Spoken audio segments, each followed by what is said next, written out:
So as we get started talking about fear and surrendering fear, let me ask you a question. Have you ever heard something like this before? Real Christians aren't afraid. Or maybe you heard it this way. Good Christians don't struggle with fear. Or maybe something along the lines of genuine Christians have faith, not fear.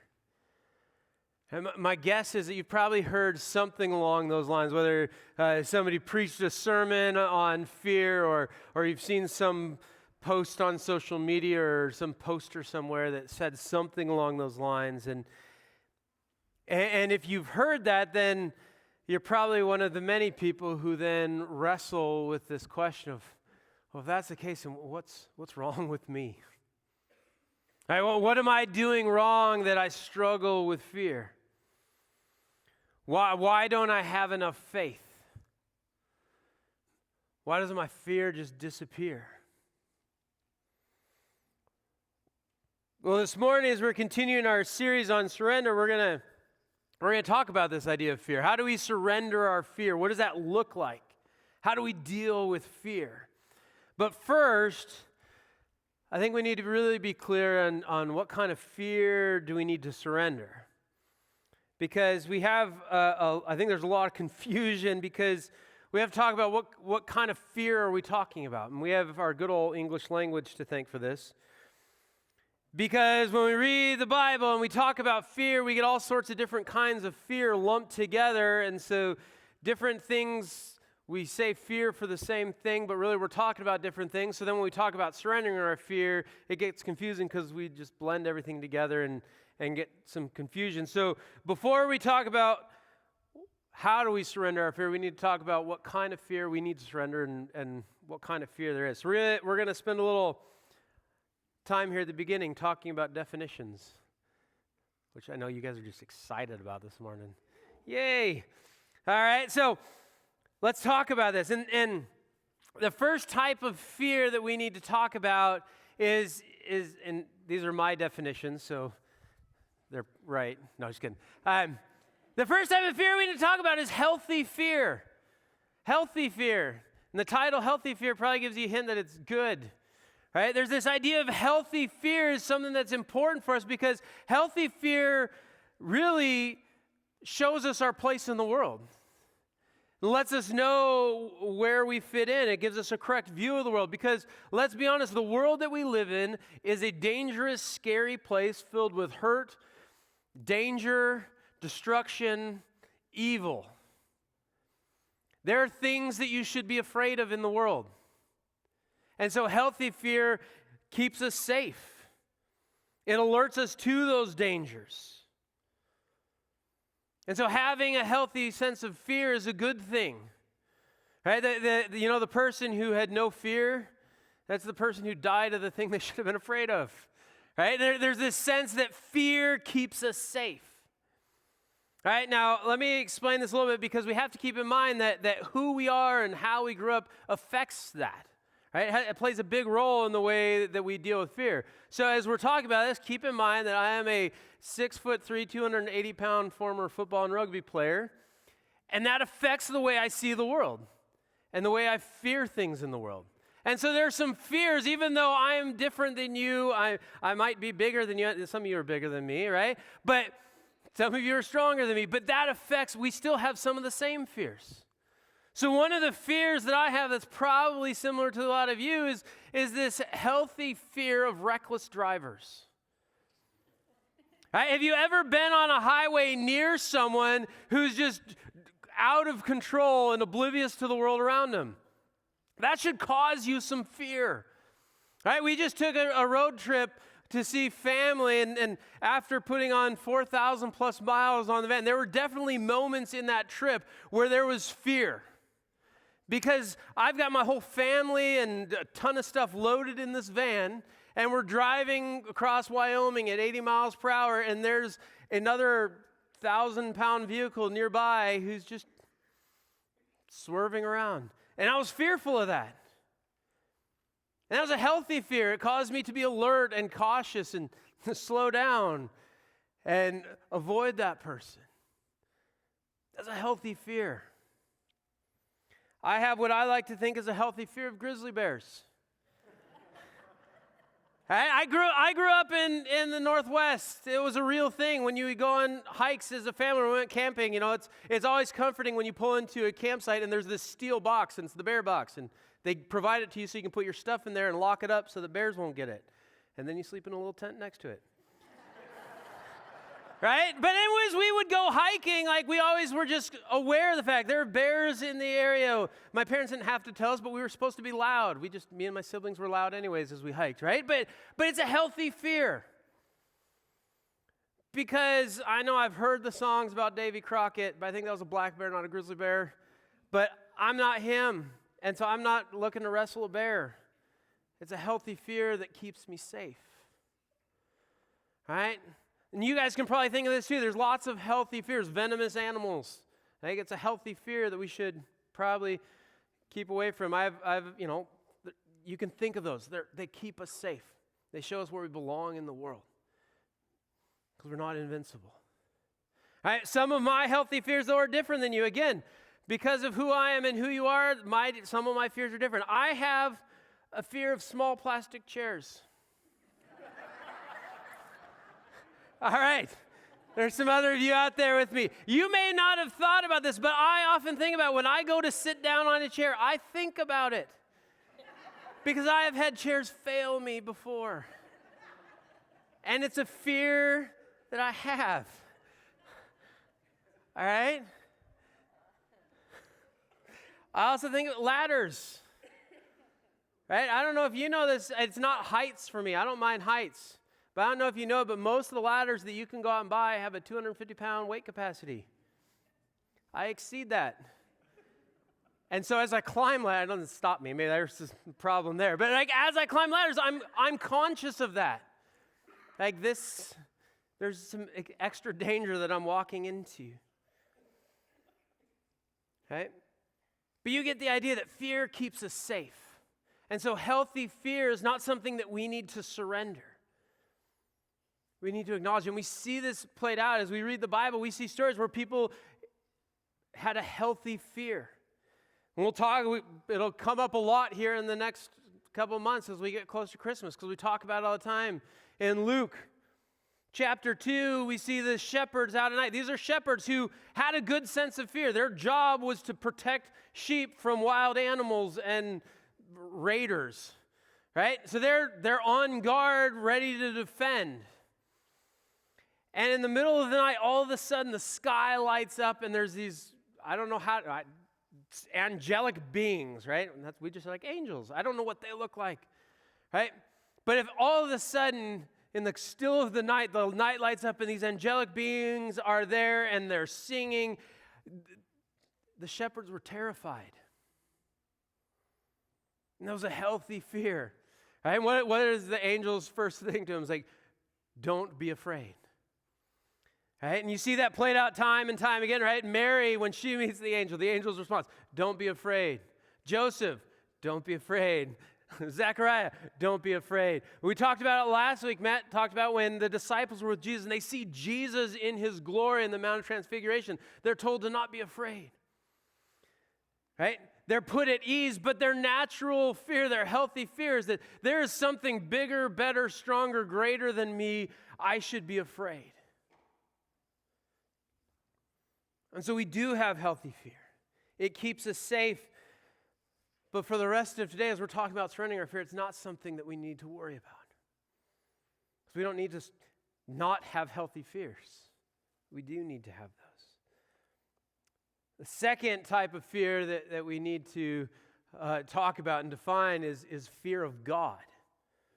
Right? Sometimes you can read the Bible, and in one point it says, fear not, and another place it says, fear God. And then you're like, well, those don't match up. And it's because as we translate this, we're really talking about this idea of awe and wonder, and that our fear of God should cause us to worship.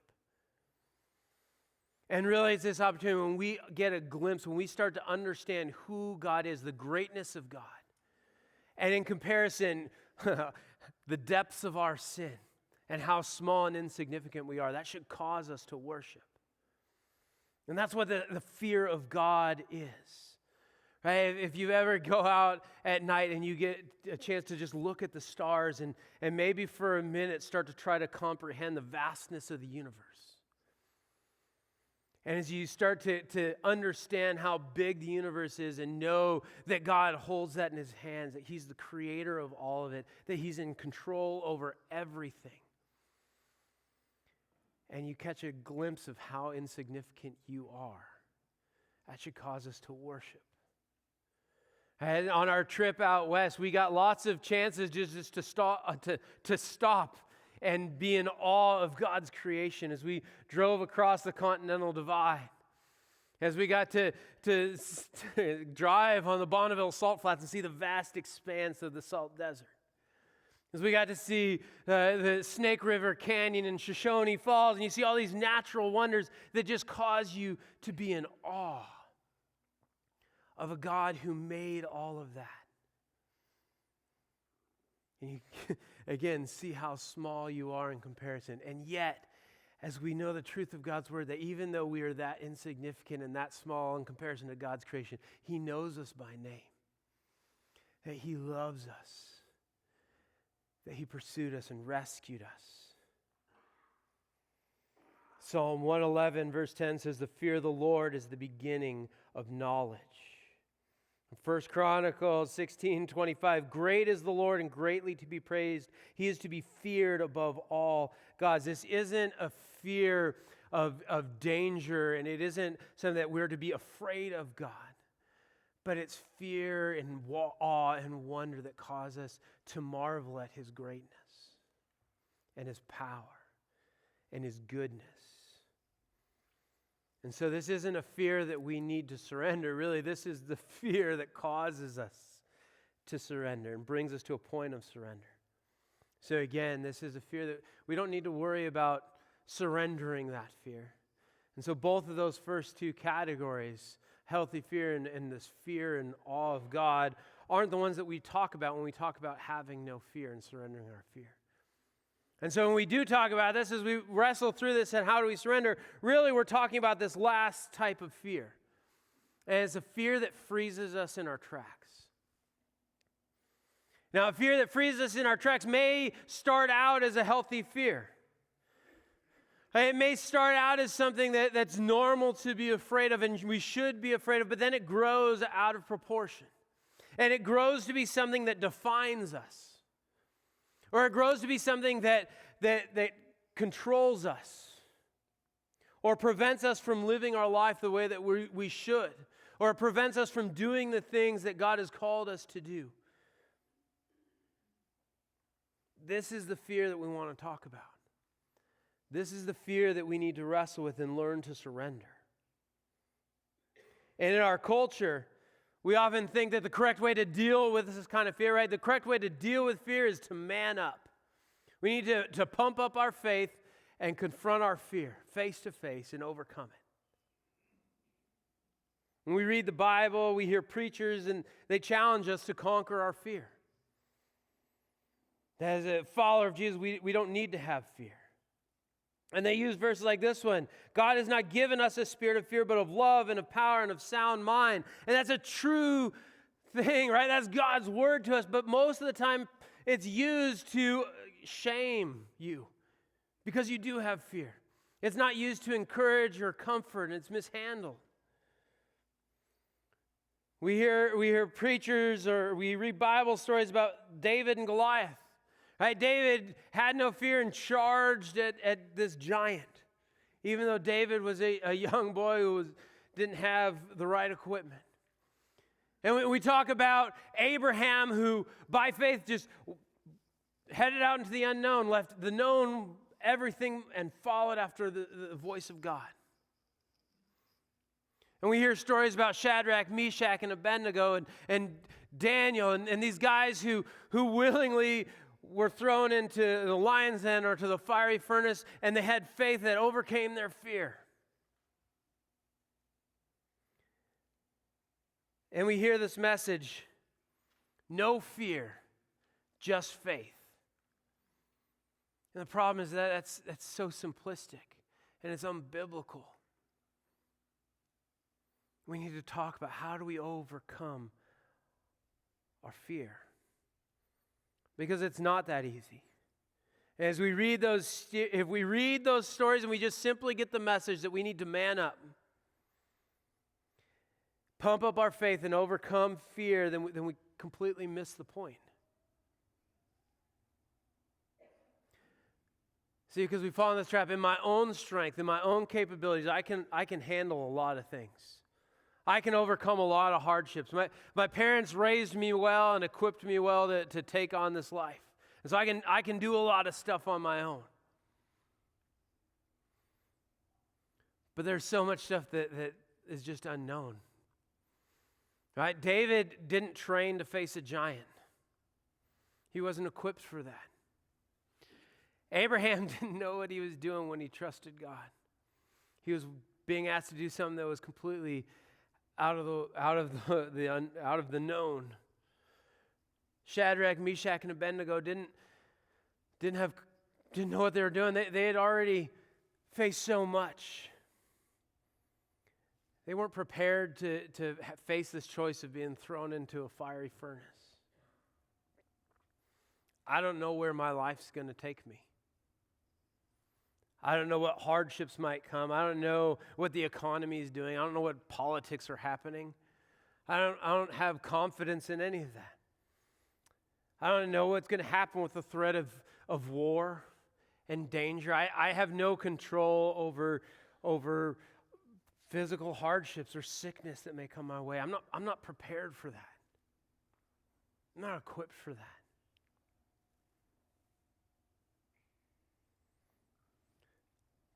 And what am I supposed to do? Just somehow magically pump up my faith and man up? It's not going to work. So I want to read another Bible story. I would like you to join me in this. Matthew chapter 8. We're going to read another story about how do we deal with fear? How do we surrender our fear? When we get past this point of a healthy fear and concern and get locked in our tracks. And this is early on in Jesus' ministry as the disciples are now following him and they've seen him do some things. He's taught. And they've heard him teach the crowds and they've seen him perform some miracles. And all of a sudden they get in a boat to travel across the sea. So starting in verse 23, it says, "Then he got in the boat and his disciples followed him. Suddenly a furious storm came up on the lake so that the waves swept over the boat. But Jesus was sleeping. The disciples went and woke him, saying, 'Lord, save us.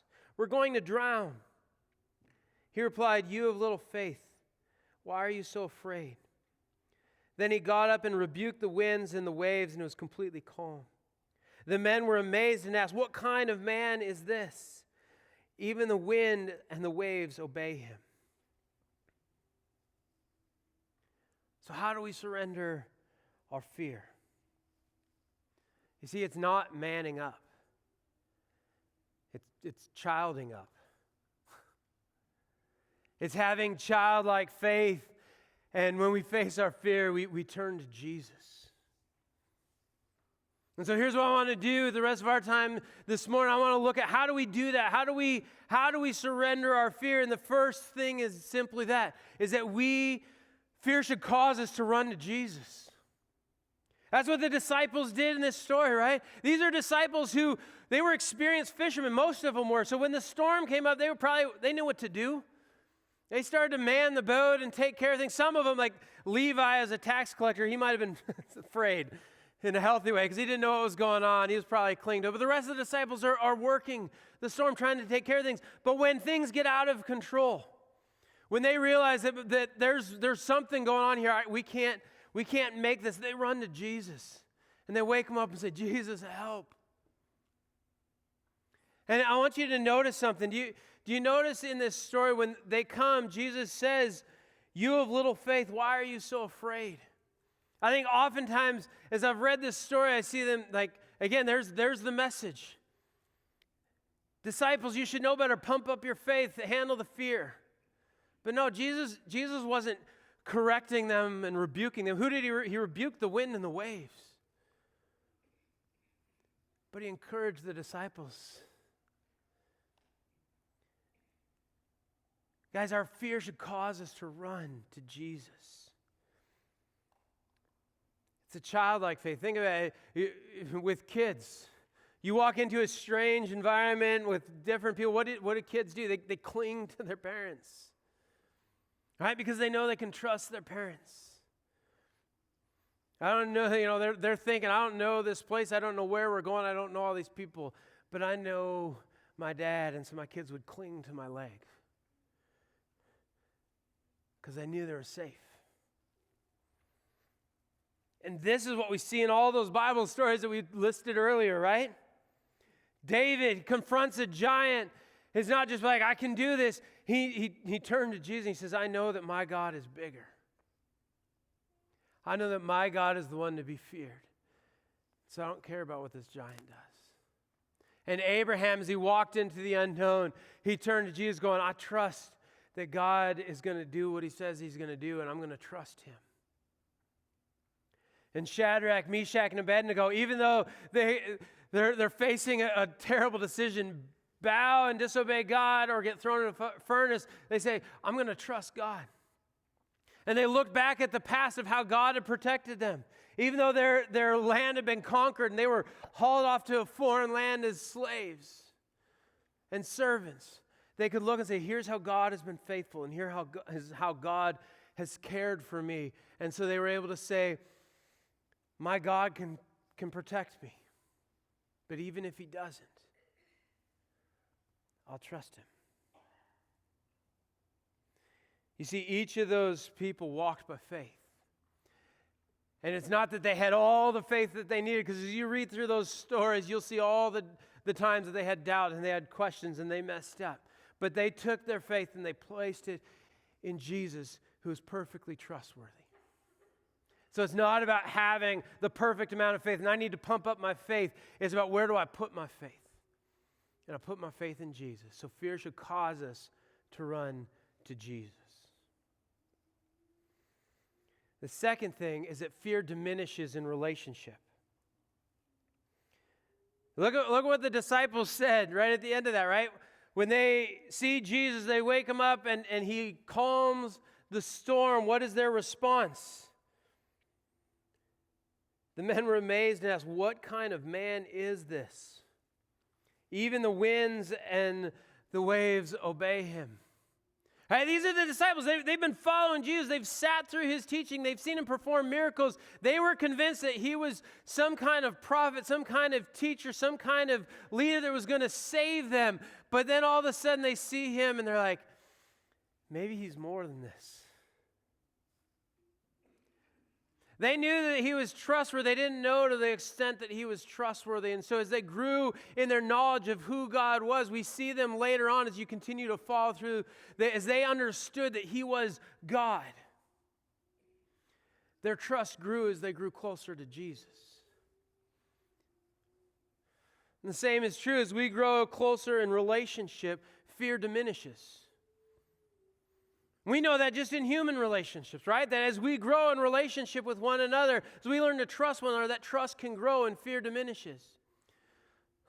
When my kids were growing up, Titus, my oldest son, used to have this thing where he trusted me and threw himself to me all the time. And our first house that we lived in, it was a beautiful old house with those beautiful wood stairs that were hard as can be and dangerous. And Titus would be like, Dad, and then just fling himself to me, right? And so I just started to learn that any time that we were near any sort of elevation, if I heard the word Dad, I needed to turn quick because Titus was midair already. And he trusted that I wouldn't drop him. And I never did, thankfully. Right, there's quite a few times that it was close and I was nervous because he didn't give me much warning. Right, but I just learned that if there was any sort of elevation or stairs, and his trust grew. And he would go up quite a few ways up in these stairs, and he would just fling himself. And he just started looking through the window upstairs, and it got me in my heart for a second.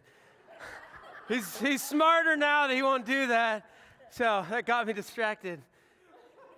Right, but he just had this thing that he trusted, and as he tested it out, he knew that I would trust him, and I never dropped him. Right? And God is the same way with us, that as we learn to trust him, as we learn to know him and walk in obedience with him, he is trustworthy. And we can put our trust in him. And even though I'm a fallible human, and I've failed my kids a time or two, I'm not perfect. But we're learning to trust one another, right? And continuing to grow in that. And God is not like me. Because as much as I try to be a good dad who loves my kids and am trustworthy for them, I fail, but God does not fail.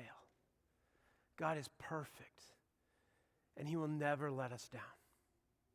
And so as we grow in relationship, fear diminishes. When I'm afraid, I put my trust in you, in God whose word I praise. In God I trust and am not afraid. What can mere mortals do to me?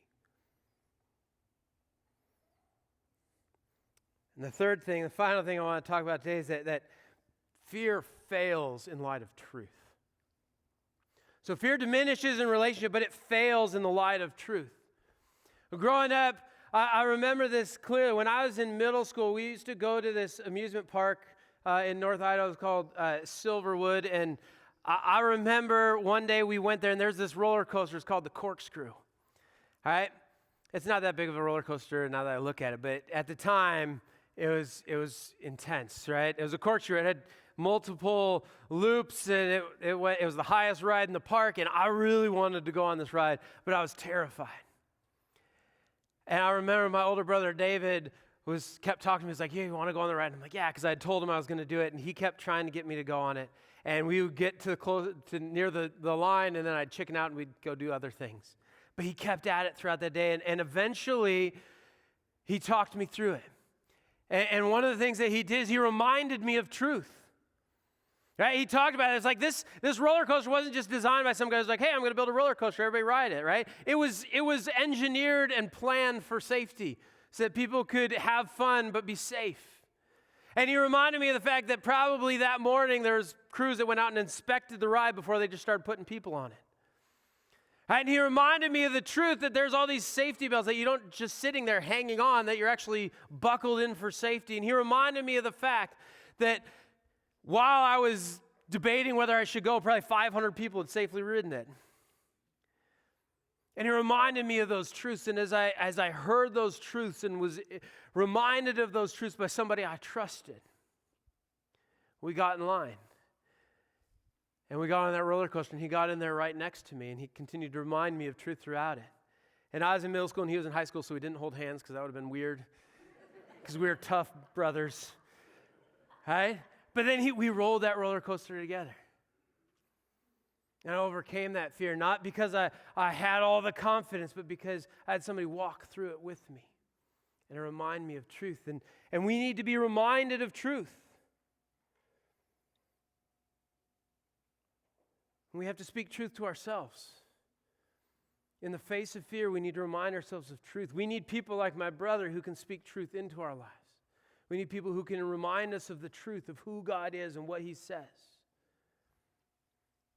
We have the Holy Spirit within us to point us to truth. God's given us his word, which is truth.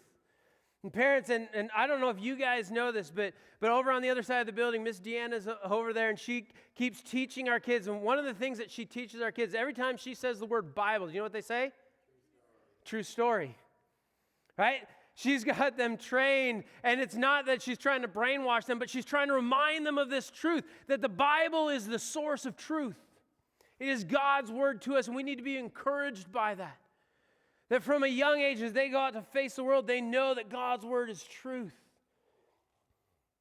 And it's in the face of fear that we can speak truth. And when we speak truth, fear diminishes. That's what our kids would do, right? When my kids were little, they'd come in the middle of the night scared and worried about something, and I could go and I would remind them of truth.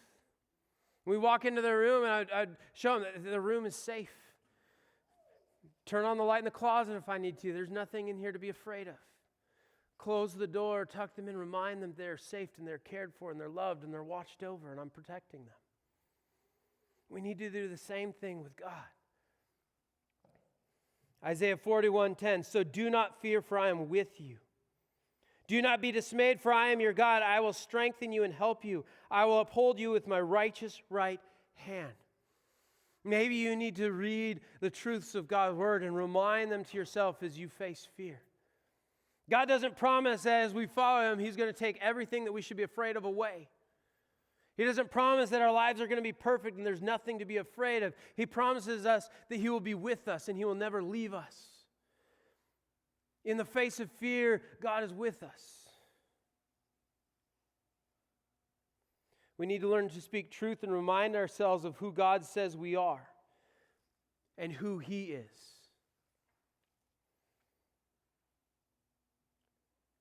Because when we speak truth, fear fails in the light of it. Fear reminds us that things are not as they should be. And so they should cause us to long for what is good and right and safe. And fear should point us back to the truth of Jesus. As we don't know what tomorrow is going to hold. We don't know what the future holds. We don't know what may come our way, but we know this. We can surrender our fear to Jesus because Jesus will never leave us. Jesus will never fail us. He promised to never leave us, and he never will. And so we can rest in that. And we can surrender our fear to a God who is perfect and who loves us and cares for us. Let's pray. Father, we thank you for your goodness to us. We thank you for your truth that promises that you will never leave us. God, we thank you for the reminder that you are good and you love us even though we're not necessarily lovable. Even though we didn't deserve your love, you loved us and you chose to chase after us and rescue us and redeem us. And you call us your children, sons and daughters of God. God, may we rest in that truth. And as fear arises, may we speak truth into that. May we grow closer to you and put our trust in you, knowing that you are a secure, firm foundation. That you will never leave us, you will never fail us, but that you are good and you are with us always. God, may our fear diminish and fail in light of you. May we surrender our fear to you because you are good. Jesus, we ask this in your wonderful name.